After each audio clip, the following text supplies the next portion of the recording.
కేసీఆర్ గారిని బదనాం చేయాలి. కానీ దగ్గరుండి ఈ అవినీతి అనకొండలు బీఆర్ఎస్ పార్టీని ఏదైతే డిస్టర్బ్ చేసిండ్రో వాళ్ళని మాత్రం ఏమన్నారు. ఈ ఇంటర్నల్ అండర్స్టాండింగ్ అనేది ఎక్స్పోజ్ కావాలి. రేపటి నుంచి నేను ఛాలెంజ్ చేసి చెప్తున్నా కదా, రేపటి నుంచి ఏం మాట్లాడతారు తెలుసా? ఈ మొత్తం బ్యాచ్లన్నిటికీ సోషల్ మీడియా బ్యాచ్లు ఉన్నాయి. వీళ్ళందరికీ బాగా చాలా చాలా బ్యాచ్లు ఉన్నాయి. వాళ్ళంతా రేపటి నుంచి ఏమంటారు? నన్ను ఒకళ్ళు బీజేపీ ఆపరేట్ చేస్తుంది అంటారు, ఒకళ్ళు కాంగ్రెస్ ఆపరేట్ చేస్తుంది అంటారు, ఒకళ్ళు రేవంత్ రెడ్డి చెప్తే మాట్లాడుతుంది అంటారు, ఇంకోళ్ళు బండి సంజయ్ చెప్తే మాట్లాడుతుంది అంటారు. ఖబర్దార్ బిడ్డ, నేను ఎవరు చెప్తే ఆడేటటువంటి తోలుబొమ్మని కాదు. నాది నాది నాది నాది కేసీఆర్ బ్లడ్, నాకు తెలంగాణ బ్లడ్. ఇండిపెండెంట్గా నేను అనుకున్న విషయాన్ని చెప్తున్నాను. దానికి పొలిటికల్గా ఇబ్బంది అయినా కష్టమైనా నష్టమైనా నేనే భరిస్తా. కానీ దేవుళ్ళ లాంటి మా నాన్నను ఇవాళ సిబిఐ ఎంక్వైరీ చేసిండ్రంటే కడుపు రగులుకపోతా ఉంది ఒక బిడ్డగా. అందుకే చెప్తున్నా, ఇన్ని రోజులు చెప్పలే.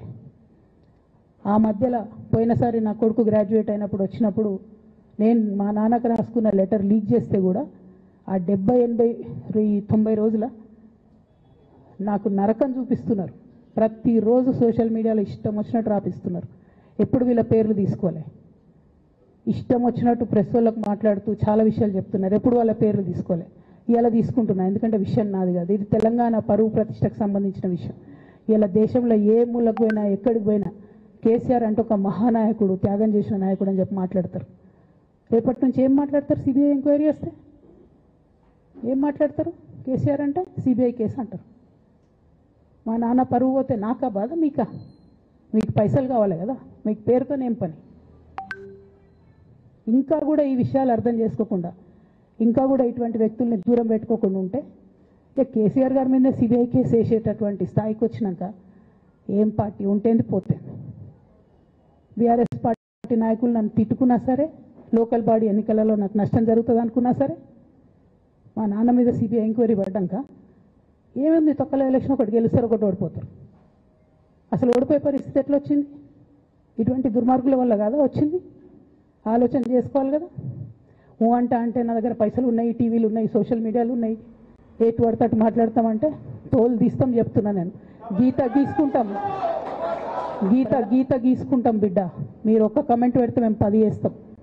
ఏది పడితే అది మాట్లాడచ్చు సోషల్ మీడియాలో అనుకుంటూ చూసుకుంటూ ఊరుకుంటున్నా. దాని చట్టాన్ని ఉల్లంఘిస్తూ ఈ కమిషన్ ఏదైతే నివేదిక ఇచ్చిందో ఆల్రెడీ మేము న్యాయ పోరాటం చేస్తున్నాము. ఆ పోరాటం కొనసాగుతుంది. రాజకీయంగా ఏం చేయాలి అనేది పార్టీ పరంగా కూర్చొని, ఎందుకంటే ఇది ఒక కుట్ర, కేసీఆర్ గారిని బదనాం చేసే కుట్ర, తెలంగాణను దేశవ్యాప్తంగా బదనాం చేసే కుట్ర తప్ప ఇందులో ఏమి కూడా లేదు. నిజం ఎప్పటికైనా నిలకడ మీద తేలుతుంది. ఇవాళ నీళ్ళు ఇచ్చినందుకు కేసీఆర్ గారిని ఇవాళ దోషిగా నిలబెట్టే ప్రయత్నం, ఏదో ఒక చిన్న చిల్లర మల్లర ప్రయత్నం కాంగ్రెస్ పార్టీ చేస్తూ ఉంది. హరీష్ రావు గారు చాలా స్పష్టంగా చెప్పినారు.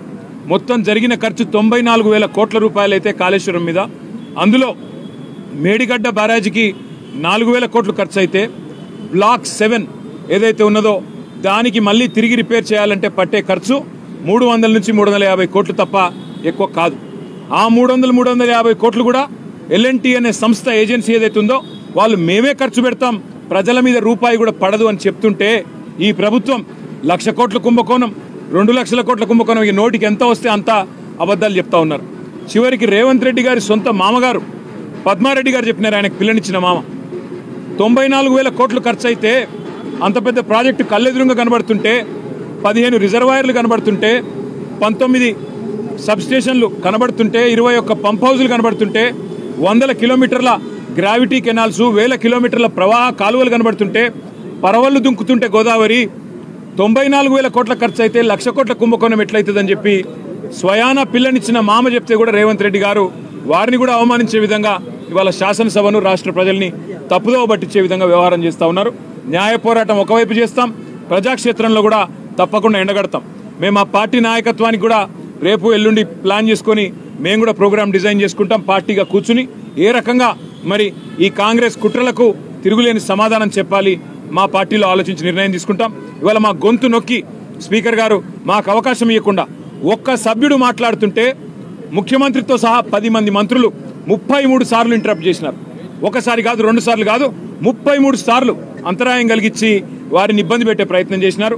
అయినా కూడా ప్రజలకు మా సిన్సియారిటీ, మా చిత్తశుద్ధి, మా నాయకత్వంలో ఆనాడు ప్రభుత్వ హయాంలో జరిగిన కార్యక్రమాల వివరాలన్నీ కూడా చెప్పే ప్రయత్నం బలంగా చేసినాం.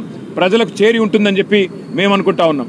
అయితే అవసరమైతే జిల్లాల వారీగా నియోజకవర్గాల వారీగా సదస్సులు పెట్టి కాళేశ్వరం విషయంలో జరుగుతున్న కుట్రను, కాళేశ్వరాన్ని కూలగొట్టాలి, అవసరమైతే కిందికి బనకచెర్లకు నీళ్లు పంపించడానికి, చంద్రబాబు గారికి వత్తాసు పలకడానికి, కిందికి బనకచెర్లకు నీళ్లు పంపడానికి, మేడిగడ్డను అవసరమైతే ఆ రోజుల్లో ఏదో చేసినట్టుగానే మళ్ళీ ఏదన్నా చేయాలనే కుట్ర ఏదైతే ఉన్నదో కాళేశ్వరాన్ని కాపాడుకోవడానికి అవసరమైతే తిరిగి ఒక ఉద్యమం చేయడానికి కూడా బీఆర్ఎస్ పార్టీ వెనుకకి పోదు.